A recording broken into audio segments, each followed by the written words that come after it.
bit about this glacier before we do go for a walk. Mendenhall Glacier here is about 12 miles long. Right here we're just 2 miles up it, so another 10 miles up is where this glacier starts. And that's in the Juneau ice fields, which the Juneau ice fields itself is about 1,500 square miles, about 5,000 feet deep with ice. And there's actually 38 different major glaciers coming off that ice fields and about 100 smaller glaciers, all in the city and borough of Juneau. It actually makes Juneau the second largest city in the United States. Not by people, of course. But anyways, the best way to comprehend why we have all this ice is looking at the ice field being like a giant lake. And it's a big lake of snow and ice. And these glaciers are big rivers of ice. So how that works is the ice field sitting up at 5,000 feet, and that allows it to snow year-round up there. So on an average year, we get about 150 feet of snow in the ice fields. That 150 feet of snow will compress down to about 30 feet of glacier ice. Once it overflows out of that ice field, or the big reservoir behind the mountains there, it's got to spill out somewhere. So it'll come out into the valleys and flow, all the ice will flow through the valleys like rivers. So you are moving. If you were to stay right where you are, tomorrow you'd be 1.5 to 2 feet down in that direction. About 40 years from now, you calve off in the lake with it. That's what we like to call the extended tour. If you don't like your helicopter ride, just stay put. But anyways, due to this movement, it gives us a good idea why we have all the terrain features where we have them. And that's what we're going to take a walk to check out. Anyways, these crevasses here, they'll form all over the glacier's surface. And the glaciers are pretty dynamic. And these crevasses here are one of the most dynamic features on the ice. What's happening here is as the glacier travels through the valley, it's constantly going over different terrain in the bedrock below. Like if we look up at the ice fall behind us. As the ice comes over that, underneath there's a cliff band in the bedrock. As the ice comes over, it causes it to stretch out, break off into all those pinnacles of ice you see there, which we call seracs. Then it'll come down into this area and bedrock's flat again. So everything will just squeeze back shut as it starts flowing slow again. Well, now the ice is on its way to its next ice fall over in this direction over here. And as it gets ready to flow off that ice fall, it's starting to break open from back here. We've seen these things open up to 4 inches in a 24 period of time and a 24-hour period of time. And they'll become about 150 feet deep and about 50 feet wide. The reason why they don't go any deeper is below that depth, it's under too much pressure.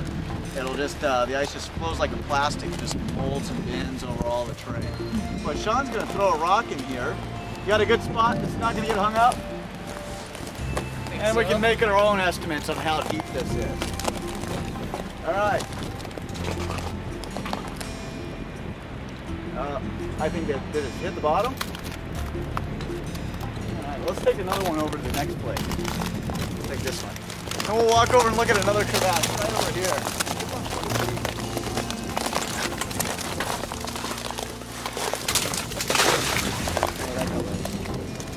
Yeah.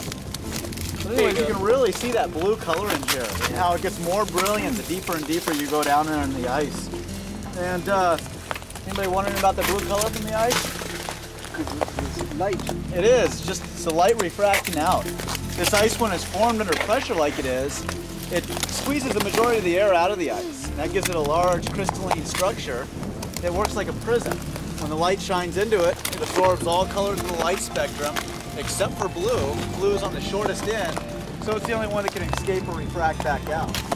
Now you'll notice it gets deeper and deeper blue the further down you look down into there. And the reason for that is the closer this ice is to the surface, the more oxidized it becomes. It pops up. Then you end up with the surface ice that's real white, where it's all popped up, oxidized, and it's less dense at that time, so it doesn't refract the blue. The deeper you go, the denser it is, so the more refraction it does.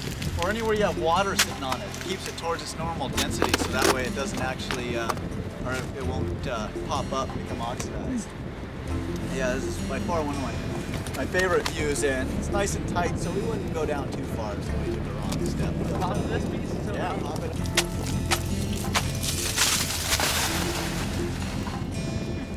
Pretty deep. That's a long way down there. We're going to go ahead and continue over this way and find. I just have to explain this feature. We'll let everybody come down and look in there. But what happened here was a couple weeks ago, the water, this crevasse hadn't opened up yet, and the water was kind of coming right along the surface here, and it had found a weak spot in the ice right here. It started drilling around into the ice. What happens is all this water on the surface of the glacier here tries to make its way to bedrock, where once it gets down to bedrock, it'll disperse, form a layer in between the rock and the ice that becomes like a lubricant, and that allows these glaciers to flow at the rate they do. Now this one here is pretty much dried up now, but you can kind of get a view of the hole that it's created by stepping down this stairway that Sean cut out for us here, and get a look down in there. Come first.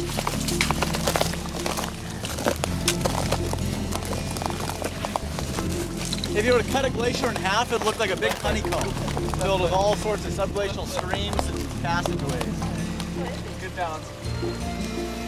So you're first to crawl in there?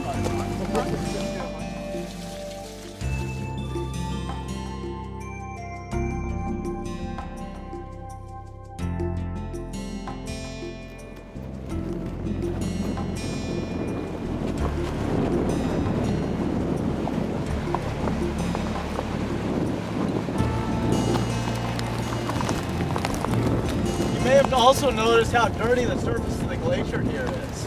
We always get the question why we don't clean the place up. But it's not pollution. This is actually caused by these glaciers sanding away the bedrock walls. They grind down all that rock, create a fine sediment, then the wind will blow in and deposit all over the ice here. At this point we call it glacial flour.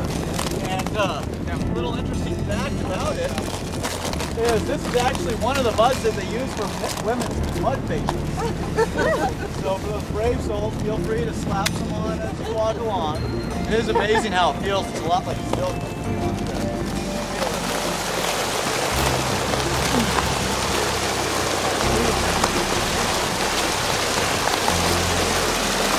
And you can really see the power of the water here. It's starting to mill around into here. Eventually these holes can get big enough to drop a helicopter down into them and hundreds of feet straight down into the ice. This one here throughout the summer will probably do that exact thing. I have a feeling it's going to be a small water slide here. We need a volunteer.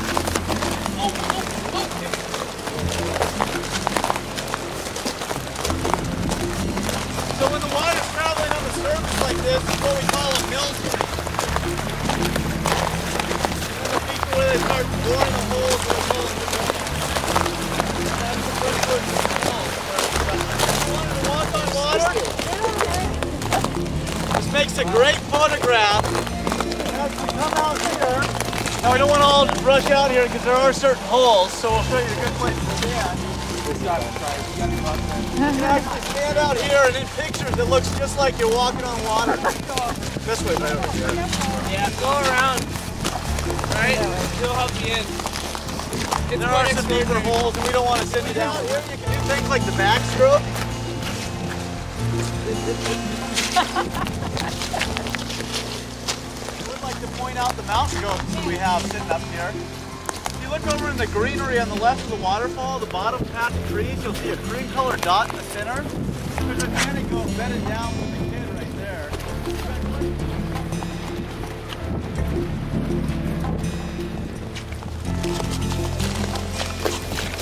Anybody ever wanted to take a drink of glacier water? No? Yeah. Sure. Yeah. Why not? Glacier water is known to be some of the purest water on Earth.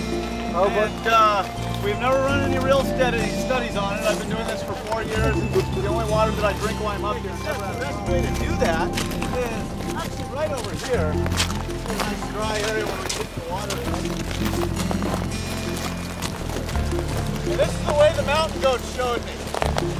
Just get down and you gotta stick your face right into it.